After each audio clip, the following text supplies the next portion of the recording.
नमस्कार साथियों, मैं जनेब शेख तिवारी रक्षा एकेडमी की तरफ से आपका हार्दिक स्वागत करता हूं। आज की क्लास में हम पढ़ेंगे कंप्यूटर के कुछ ऑब्जेक्टिव जो कि आपके सूचना एवं संचार प्रौद्योगिकी से जुड़े हुए हैं। उसके पहले अभी तक कुछ कारणोंवश क्लासेस ऑफ चल रही थी, जो कि आज से आपकी सारी क्लासेस लाइव रहेंगी। आपको सारी क्लासेस मिलेंगी यूट्यूब पर भी और हमारे ऐप पर भी अपडेट होना शुरू हो जाएंगी। कुछ कारणों जो क्लासेस अब नहीं हो पाई हैं, उसका भी एक रीजन आनंद सर ने कल आपको बता दिया था। तो आज से हम शुरुआत करते हैं फिर से क्लासेस की। अगर मैं बात करूं तो मेरी जो क्लासेस यूट्यूब पर आईसीटी या सूचना एवं संचार प्रौद्योगिकी की जो शाम को 6 बजे क्लासेस आ रही थी, वो अभी रेगुलर नहीं रहेंगी, वो कुछ समय बाद रेगुलर होंगी। बाकी सुबह 9 बजे जो आपकी क्लास आती है, जिसमें हम करंट अफेयर, साइंस, मतलब कि करंट अफेयर की बात करें तो हम इस क्लास में जो सुबह 9 बजे की क्लास आती है, इसमें हम किस किस चीजों की बात करते हैं वो समझ लो। हम बात करते हैं यूनिट 8 के एमसीक्यू की, जो कि आपका करंट अफेयर से रिलेटेड है। यूनिट 9 के एमसीक्यू की, जो कि आपका किससे रिलेटेड है, सूचना एवं संचार प्रौद्योगिकी, इलेक्ट्रॉनिक्स और इससे रिलेटेड है। और यूनिट 7 के एमसीक्यू की बात करते हैं, जिसमें आपका क्या रिलेटेड है, साइंस का रिलेटेड है। अभी तक हमने यूनिट 9 और यूनिट 8 के कुछ एमसीक्यू डिस्कस किए हैं करीब। अब हम आज से फिर से उसी प्रकार से जैसे हम पुराने क्लासेस में कर रहे थे वैसे ही करेंगे। शुरुआत की 2 क्लासेस, मतलब कि सोमवार और मंगलवार को आपकी जो क्लासेस आएंगी वो कंप्यूटर के बेसिक पर होंगी। उसके बाद आपकी करंट अफेयर की क्लास होगी, अक्टूबर मंथ का इकोनॉमी का करंट अफेयर। उसके बाद फिर कंटिन्यू आपके नवंबर महीने के करंट अफेयर शुरू हो जाएंगे। देन आफ्टर दिसंबर के, देन आफ्टर आपका सितंबर, अगस्त, ऐसे ही हम चलेंगे और करंट अफेयर को कंप्लीट करेंगे। ये सीरीज जब तक आपके एमपीपीएससी प्री के सिलेबस नहीं हो जाता है, मतलब पेपर नहीं हो जाते हैं, तब तक कंटिन्यू रहेंगे और हम इन्हीं 3 के एमसीक्यू मिक्स में पढ़ते चलेंगे। कभी हम यूनिट 8 के, कभी हम यूनिट 9 के, कभी हम यूनिट 7 के। आज हम बात करेंगे यूनिट 9 के आईसीटी के एमसीक्यू के बारे में, जिसमें हम मिक्स एमसीक्यू देखेंगे टॉप 20 क्वेश्चंस की।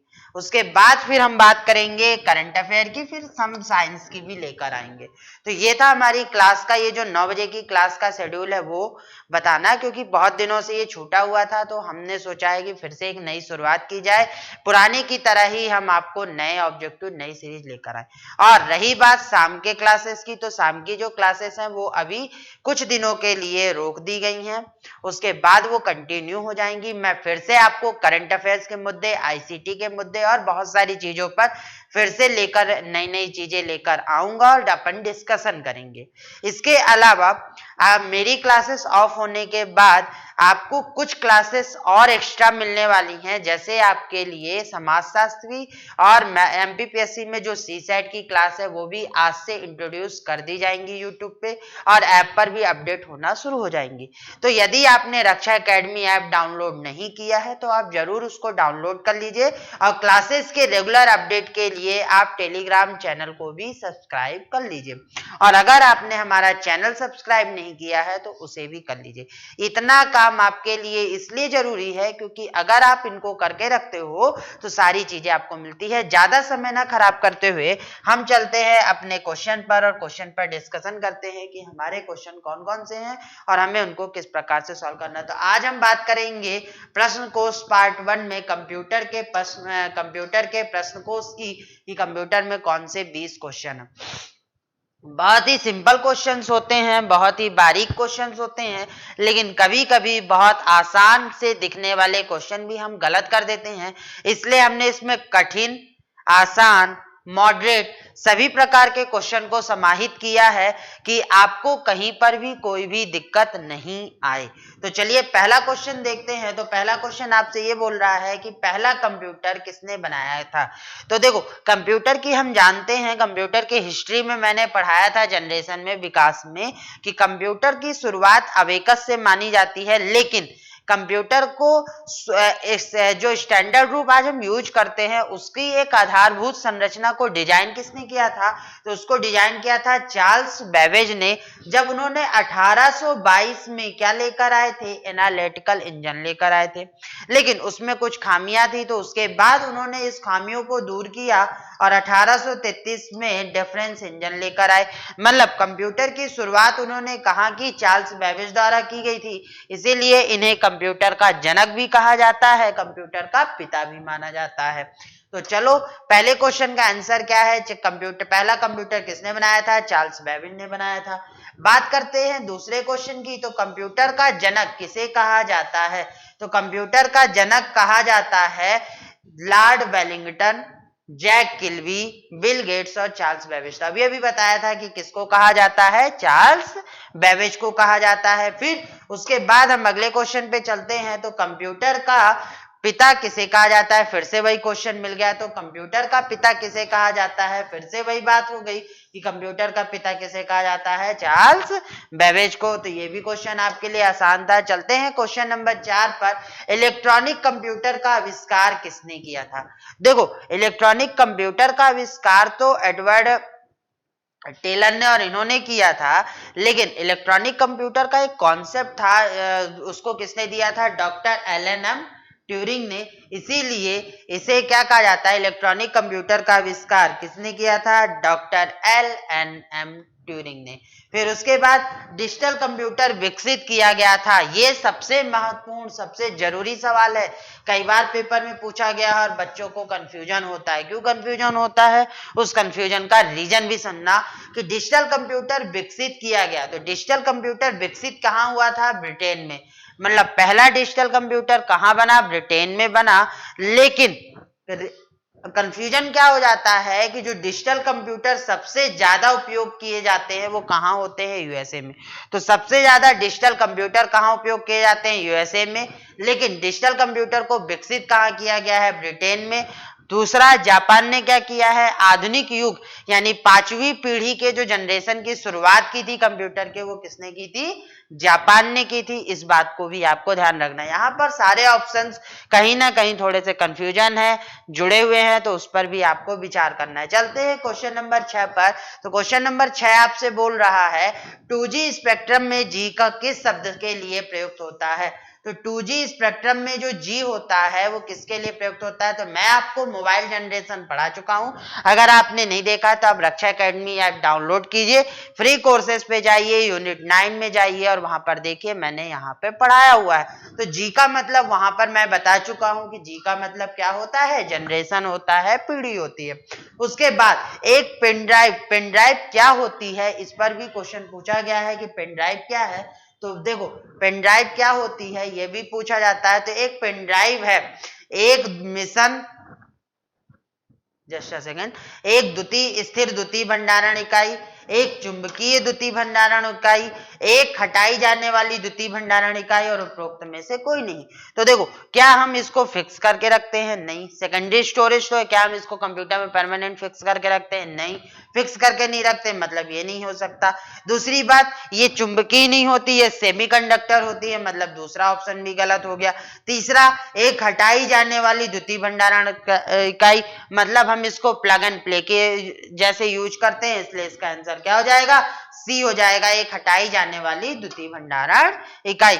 उसके बाद चलते हैं क्वेश्चन नंबर 8 पे। माउस क्या है? तो सबको पता है कि माउस एक इनपुट डिवाइस है, जिसकी खोज किसने की थी? डगलस एंगलबार्ट ने की थी। तो माउस एक इनपुट डिवाइस है। चलते हैं अगले क्वेश्चन पे, क्वेश्चन नंबर 9 पे। क्वेश्चन नंबर 9 क्या है? क्वेश्चन नंबर 9 आपका है एक निम्न में से कौन सा आउटपुट डिवाइस नहीं है? तो क्वेश्चन नंबर 9 में निम्न में से कौन सा आउटपुट डिवाइस नहीं है? Monitor, printer, mouse, plotter. तो देखो, आउटपुट डिवाइस की बात करो तो मॉनिटर हमें आउटपुट देता है, बिल्कुल सही। प्रिंटर हमें आउटपुट देता है, बिल्कुल सही।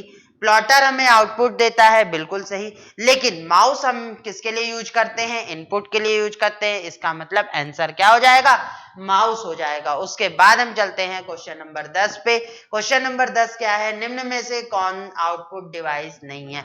मॉनिटर, टच स्क्रीन, प्रिंटर और प्लॉटर। तो कौन सा आउटपुट डिवाइस नहीं है? मॉनिटर आउटपुट डिवाइस है, प्रिंटर आउटपुट डिवाइस है, प्लॉटर आउटपुट डिवाइस है, लेकिन टच स्क्रीन के माध्यम से आपके मोबाइल में जो टच स्क्रीन है उसके माध्यम से आप मोबाइल को क्या करते हो? इनपुट देते हो, मशीन को इनपुट देते हो, इसलिए टच स्क्रीन को हम क्या कहते हैं? इनपुट डिवाइस की संज्ञा देते हैं, इसलिए इसका आंसर क्या हो जाएगा? इनपुट डिवाइस हो जाएगा। उसके बाद चलते हैं क्वेश्चन नंबर 11 पर। क्वेश्चन नंबर 11 क्या बोलता है आपको कि निम्नलिखित में से किस समूह में केवल आउटपुट डिवाइस है? तो देखो, स्कैनर इनपुट डिवाइस है, कीबोर्ड इनपुट डिवाइस है, माउस इनपुट डिवाइस है, मतलब इसमें तो कोई आउटपुट डिवाइस का समूह नहीं है, मतलब ये ऑप्शन खत्म। तो एक ही ऑप्शन बचा, प्लॉटर, प्रिंटर और मॉनिटर, ये आपके आउटपुट डिवाइस की कैटेगरी में आएंगे। हमारे यहाँ अभी नया जो कोर्स टॉप 100 लॉन्च किया गया है, तो यदि आपने उसको नहीं खरीदा है और आप खरीदना चाहते हो तो खरीद लो, क्योंकि एमपीपीएससी की 2020 की नोटिफिकेशन कभी भी आ सकती है और हमने मैक्सिमम कोर्स उसका कंप्लीट करा दिया है। उसके बाद चलते हैं, कंप्यूटर में प्रयुक्त माउस की बॉडी लगभग 40 वर्ष पूर्व बनाई गई थी, उस समय वह बना था। तो वह किस समय, उस समय वह किसका, जब 40 वर्ष पूर्व, एक्चुअली में ये क्वेश्चन 2014 में आया था, तो जिसकी वजह से ये क्वेश्चन 2014 में आया था, जिसकी वजह से क्या है, वहां पे 40 वर्ष पूर्व दिया गया है।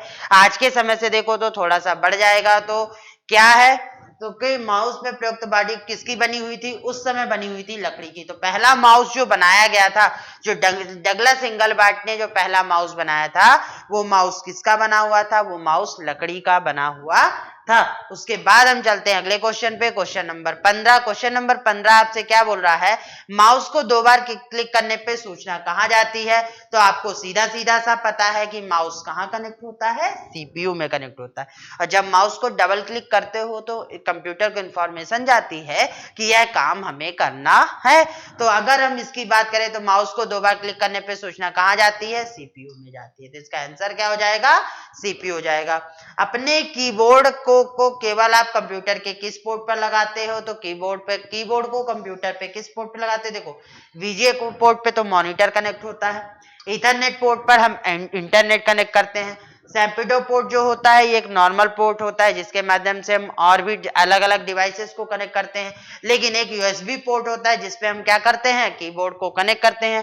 तो इसका आंसर क्या हो जाएगा? यूएसबी पोर्ट होगा। कि यूएसबी कीबोर्ड को कहां कनेक्ट किया जाता है? यूएसबी पोर्ट में। उसके बाद क्वेश्चन नंबर 17, कंप्यूटर क्या है? इसमें से 4 ऑप्शन दिए गए हैं और ये बताना है कि इनमें से कौन सा सही उत्तर है कंप्यूटर के लिए। पहला, आंकड़ों के भंडारण वाली एक सक्षम युक्ति है, आंकड़ों के विश्लेषण करने के लिए एक सक्षम युक्ति है, पूर्ण गोपनीयता बनाए रखने में सक्षम है, कभी कभी वायरस द्वारा आक्रमित होता है। तो ये चारों चीजें कंप्यूटर में होती हैं, इसलिए इसका आंसर क्या हो जाएगा? चारों सभी। तो इसी तरीके से आपको लगातार रेगुलर 9 बजे क्लासेस मिलेंगी, ऑब्जेक्टिव मिलेंगे। आपका काम क्या है कि आप उन क्लासेस में जुड़िए, पढ़िए, सीखिए और अपने पेपर को निकालिए। उसके बाद क्वेश्चन नंबर 18 पे चलते हैं। क्वेश्चन नंबर 18 आपसे क्या बोल रहा है? एक मिनट। क्वेश्चन नंबर 18 पूछ रहा है, पुराने और प्रयुक्त कंप्यूटरों या उनके पुर्जों के असंगत अव्यवस्थित निपटान के कारण निम्नलिखित में से कौन सा ई अपशिष्ट के रूप में पर्यावरण में निर्मुक्त होते हैं? तो देखो, इसमें से क्या है कि ऐसे पदार्थ जो जब हम ई वेस्ट होता है, जैसे हमारा कंप्यूटर खराब हो गया और हम उसे ले जाकर कहाँ फेंका है? कहीं पे जमीन पे डंप करके फेंक कर चले आए। अब जब धीरे धीरे क्या होगी? रासायनिक क्रिया होगी, तो उसमें प्रयुक्त हुए रासायनिक पदार्थ निकलेंगे और वो पर्यावरण को हानि पहुंचाएंगे। ये क्या कहलाता है? ई वेस्ट कहलाता है। तो इसकी वजह से जब हम कंप्यूटर को अव्यवस्थित या किसी भी मशीन को जब अव्यवस्थित रूप से निपटान कर देते हैं तो उससे कुछ केमिकल्स निकलते हैं। तो हमें ये बताना है कि यहाँ पे जो 7 केमिकल लिखे हैं इनमें से कौन कौन से केमिकल उससे निकलते हैं। तो बेरिलियम निकलता है, कैडमियम निकलता है, क्रोमियम निकलता है, सीसा निकलता है, पारद भी निकलता है, प्लूटोनियम भी निकलता है, मतलब रिलीज होता है उस ई वेस्ट से। लेकिन हेप्टाक्लोर बिल्कुल भी नहीं होता। तो इसका आंसर क्या हो जाएगा? ऑप्शन में देख लो, 4 नंबर जिसपे नहीं होगा वही आंसर होगा। तो 1 2 3 5 6 और यहाँ से अभी प्लूटोनियम को हटा दिया गया है तो कोई टेंशन नहीं है, पर ये सभी निकलते हैं। उसके बाद हम चलते हैं क्वेश्चन नंबर 19 में। क्वेश्चन नंबर 19 में साधारण शब्दों में नेटवर्कों का नेटवर्क क्या कहा जाता है? तो नेटवर्कों का नेटवर्क क्या कहा जाता है? नेटवर्क्स ऑफ नेटवर्क या network of networks is called internet. तो क्या कहलाता है? इंटरनेट कहलाता है। कई सारे नेटवर्कों का समूह क्या कहलाता है? इंटरनेट। नेटवर्कों का समूह, सिर्फ एक नेटवर्क का समूह कहलाता है आपका लैन। एक से ज्यादा नेटवर्कों का समूह कहलाता है वैन। और कई सारे वैन का समूह